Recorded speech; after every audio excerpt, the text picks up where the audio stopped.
We are already entering week 2 of fantasy hockey, and there are a variety of players that I think you should be looking to add across all fantasy leagues. You asked and we delivered. I'm going to be breaking down players from 50% ownership all the way down to 3% ownership, and forwards, goalies, defensemen, the whole range. This is going to be a good video, guys, so sit back, relax, and enjoy the content.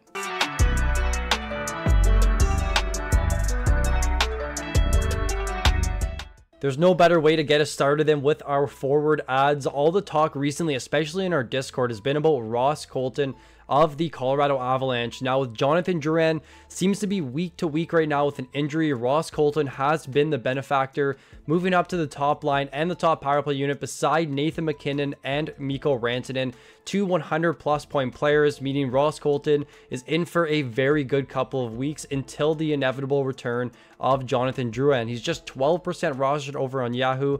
So right now his position is just center, but I do have the left wing eligibility there because he is currently playing left wing. I don't know the parameters in terms of when Yahoo will actually give him the left wing eligibility, but because he's currently playing on the left wing, I assume it will be relatively soon.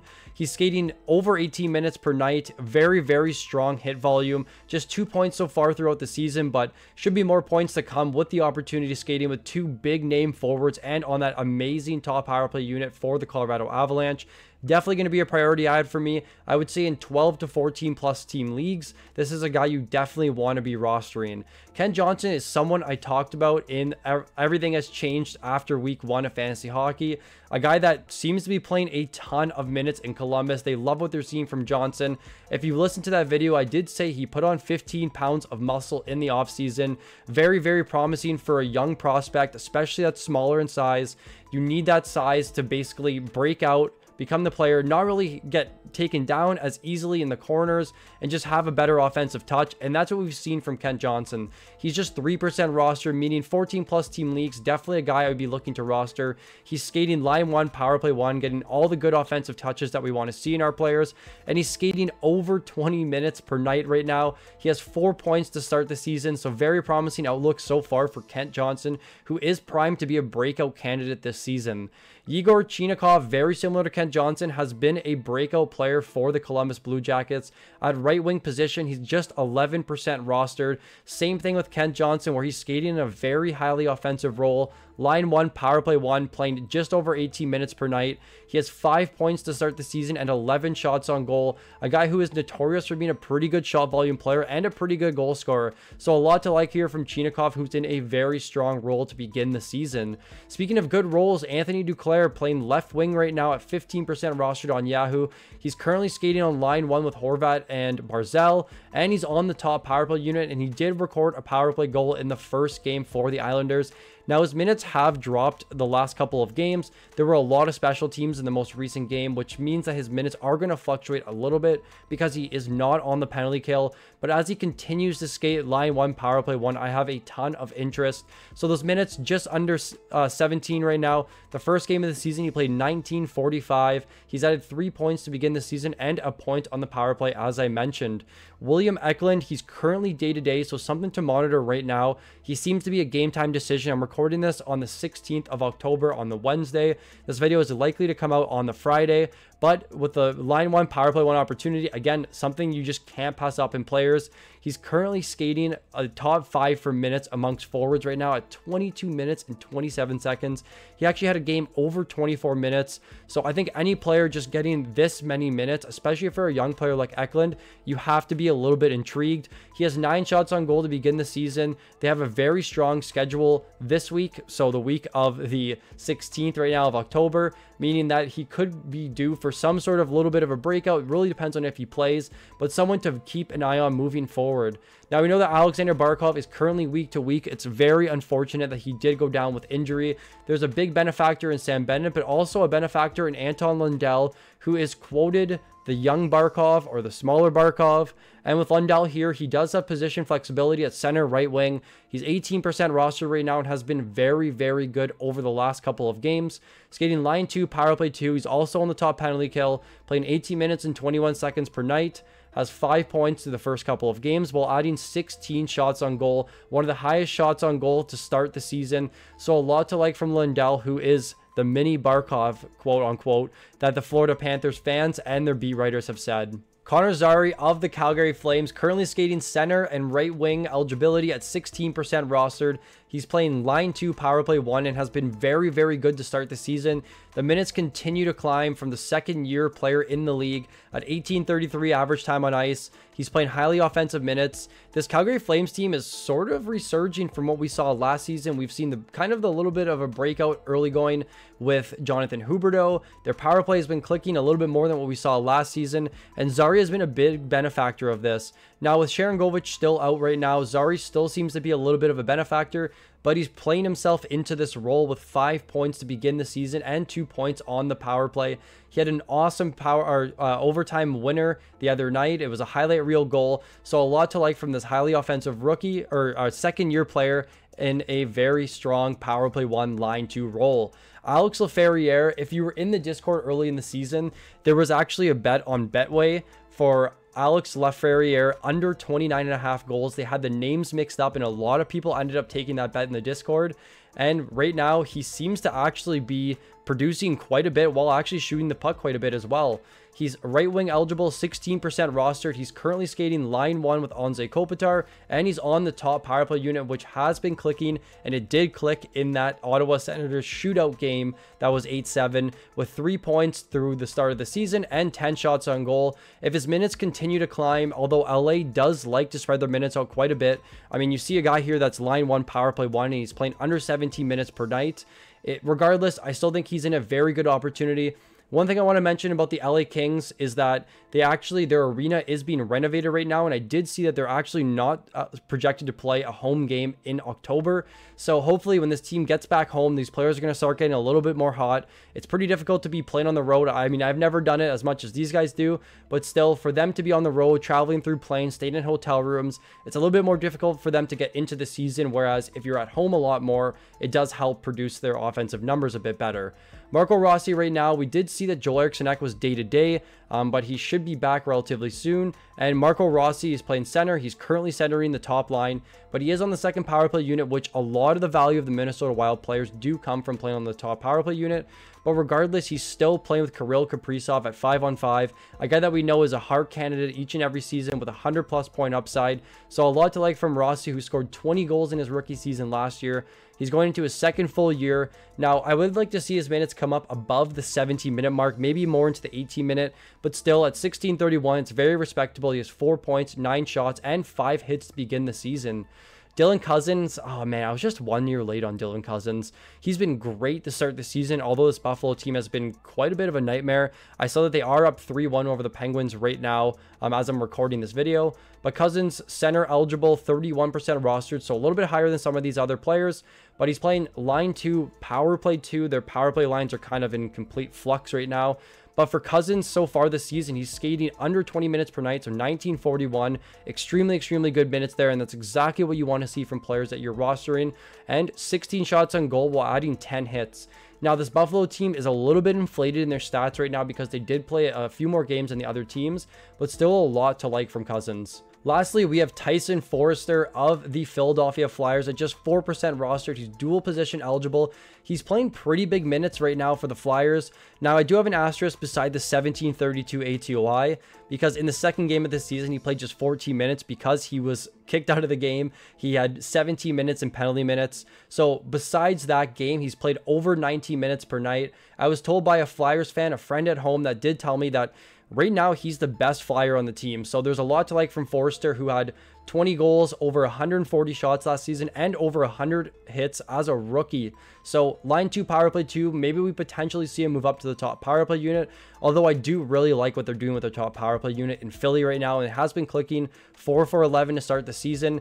But I digress. With Tyson Foerster, good minutes here. He had very good shot and hit volume as a rookie last season. So hopefully as we see these minutes begin to progress, maybe 18, 19 minutes per night, we start to see these peripherals come back to the mean like we saw last season. and the offensive numbers to start to click. Jumping over to defensemen, there have been some changes, and I will get to that, but with Brandt Clarke right now, a little bit slower of a start to the season, but at just 29% rostered, you can scoop up a guy who has a ton of upside. He was close to a point per game and 3 shot per game player in the AHL last season, a former 7th overall pick of the LA Kings, and they love what they see from him so far in the early going, giving him the reins on the top power play unit with Drew Doughty out for quite a bit of time right now. He has 3 points and 3 points on the power play to start the season. All came in that Ottawa Senators game. So hopefully this is something that come moving forward with this LA Kings power play starting to click. If you listen to the Laferriere blurb, I did say that they won't have a home game for quite a bit to start the season, at least the first month. So hopefully when this team comes home, they're going to be a little bit better offensively. But with Brandt Clarke here, a lot to like. He's under 30% rostered, and you're going to be getting a guy that's going to be skating on the top power play unit on an LA Kings team that is very, very strong. He has 7 blocks. The shot and hit volume just hasn't been there for me just yet. And I want to see the minutes rise up to about 20 per night. But they did say in the preseason that they just want to see a little bit more to Clarke this season before we see those minutes start to improve. But for Clarke, if we start to see over 20 minutes per night, there's going to be a lot of value there, and you want to make sure that you're getting in early. Now, speaking of big changes, Morgan Rielly has been demoted down to the 2nd power play unit, which means Oliver Ekman-Larsson, the offseason acquisition, now moves up to the top unit. Now, if you owned him last year, it was a little bit difficult. We did think he was going to start the season on the top power play unit for the Florida Panthers. He was pretty good, but not as good as we've hoped. So with Ekman-Larsson here, he actually has one of the highest individual Corsi 4 per 60 amongst all defensemen so far this season, which means he is firing the puck at a very strong rate. And that's what we've seen so far with 11 shots on goal. He played 25 minutes in the most recent Toronto Maple Leafs game. So a lot to like from Larsson. And a lot of you who, if you drafted Boqvist, you've seen those minutes start to decline quite a bit. And I've had some questions in the Discord about, do I drop Boqvist for Oliver Ekman-Larsson? I would for pretty much any single defenseman on this list right now. I don't know how good that experiment is going to be in Florida. But with Oliver Ekman-Larsson, he joins a Toronto team that has one of the best power plays over the last couple seasons. So a lot to like there from Oliver Ekman-Larsson. Now, Kaiden Guhle, for my Montreal Canadiens fans, you guys hyped him up a lot in the Discord before the season about this being his potential breakout season. He's currently one of the top defensemen in the league in terms of blocks. So if your league counts blocks, if you're struggling in blocks right now in the early going, this is definitely a guy you want to be rostering. Now, I will say I'm very surprised to see that ownership percentage at 32%, but still 4 points in the early going, playing top pair with Michael Matheson, over 21 minutes per night, and the block numbers are extremely encouraging for Kaiden Guhle owners. Alexander Romanov, he seems to be a guy that always pops up on the radar. He's a triple 100 threat for shots, hits, and blocks, and he seems to be doing that exact thing this season. So he's currently paired 2. You don't own Romanov for hopes that he will be getting you power play points or goals and assists. You own him for the hits, blocks, and shots. So playing over 21 minutes per night right now on the second pair, 6 shots, 6 hits, and 14 blocks in the early going. A guy that can definitely reach over the 200 block number while putting up 150 shots and 150 hits. So a lot to like for Romanov here on the New York Islanders. Lastly, Jake Walman. I'm shocked to see this roster percentage so low, but they haven't played many games to start the season so far, and that may be why. But he's one of the, under 15%. It's pretty much the only guy you can find that's currently power play 1, pair 1, and he's playing huge minutes right now in San Jose. He's pretty much the only defenseman that's getting big minutes there. He's getting 24-15 per night with 7 shots and 8 blocks in the early going. He has one of the hardest shots in the league, so hopefully we start to see that click on the top power play unit. But as long as he's skating top pair, top power play unit, I have a lot to like from Jake Walman, whose roster percentage we should see begin to scale up. There's really no competition in San Jose right now, so he's going to be the guy that they're going to be riding for at least the first half of the season until other defensemen prove them otherwise. But for Walman here, arguably my favorite defenseman to be rostering right now at just 12% rostered. You can grab him in 14+ team leagues right now for huge value for the rest of the season. Finally, let's jump into the goalie conversation. Probably the hardest position to predict possible, but you got to talk about it still. So, this situation, and I'm very curious if you made it this far in the video, if you're still listening, I'm very curious what everyone thinks is going on in Colorado right now. So we know Georgiev, a 6.58 goals against average, a 787 save percentage. He got pulled in the first 2 games, and I've seen a lot of comments about he got pulled and Annunen wasn't good, but it's difficult for a goalie to come in the third period down 4 goals. So Annunen, again, has not been good to start the season, but I think with the opportunity, with Georgiev blundering in the early going, Bednar's still riding him, it's just a matter of time before Justus Annunen does take over the net and becomes the starting goalie in the Colorado Avalanche system. We will see, but I think I want to be getting in a little bit earlier than other people will be. If Georgiev blunders a little bit more, maybe 2-3 more games with struggling, or if he does have some lingering injury that's causing this significant bad start to the season, I can see Annunen having a very, very good second half of the season. Something to monitor. I don't really know what's going on in Colorado right now. Their defense isn't that strong. Taves right now is day-to-day. They're missing Drouin, they're missing Nichushkin, they're missing Lehkonen, they're missing Landeskog. So there's a lot of injuries going around that team right now. But hopefully Annunen can get a couple starts moving forward and really, really boost your team if you're struggling in the goaltending categories. So now, if you're in a deeper league and you play in a points league, so not a categories league, but a points league, Daniil Tarasov has a ton of interest for me. Actually, a sleeper goalie for me going into this season.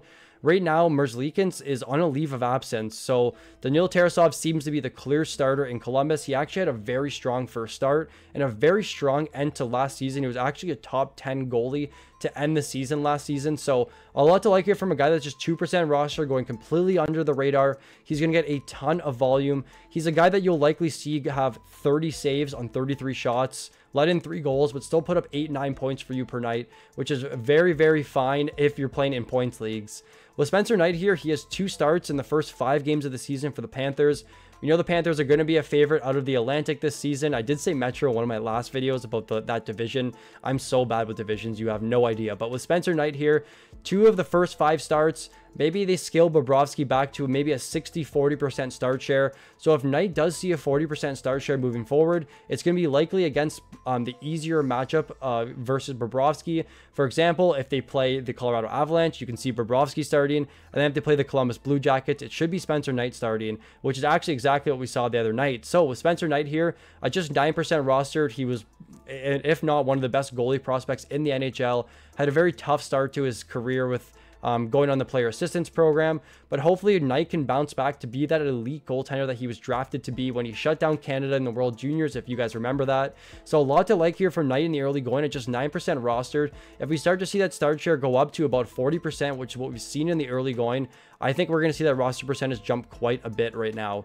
Now, Erson's one of the lowest rostered starting goaltenders in the NHL right now, just 21% rostered. He's the starting goalie on Philly. They seem to be much better this season. They just blew a lead. They were up 2-0 going into the second period against Edmonton on Tuesday night. Erson still had a very good start and has had a pretty good start to the season so far. So if you're looking for a starting goalie, if you're struggling right now, I know Kemper is injured. He's currently day-to-day, so toss him on your IR+. Add Samuel Ersson, a guy that should be getting very solid volume to start the season. So I don't know what's happening with the Vancouver Canucks right now. And if you follow on our Instagram, we did talk about our bold takes for the season. And mine was the Vancouver Canucks are not going to make the playoffs this season. But they've started 0-2-1. I don't think there's any panic right now. And a lot of the players are currently buy lows. But Silovs has struggled a lot to start the season, who we did anticipate to be the starting goalie, with 9 goals on 44 shots. Now, Silovs did start the 2 of the first 3 games, and when Lankinen started, he actually was very, very strong. So 14% rostered. You can get a guy who does have the upside to be a 60-40 starter on hopefully a Vancouver Canucks team that does figure it out. Hopefully they regress back to the mean and be the team like they were last season. I'm not too bullish on this team right now, but you can still roster a goalie at just 14% rostered right now that has the upside to be the starting goalie on their team. So these are the goalies that I think you should be rostering. Let me know in the comment section below if there's anyone you need to be dropping, what you should be doing to maybe roster construction in terms of finding places to put these goalies on your roster and dropping guys. I'm always here to help. I'm always here to answer questions in the comments and in the Discord. If you're not in there yet, guys, make sure you click the link in the description below and jump in there, because we're helping people. We have over 1,700 members in there that we're helping them each and every night.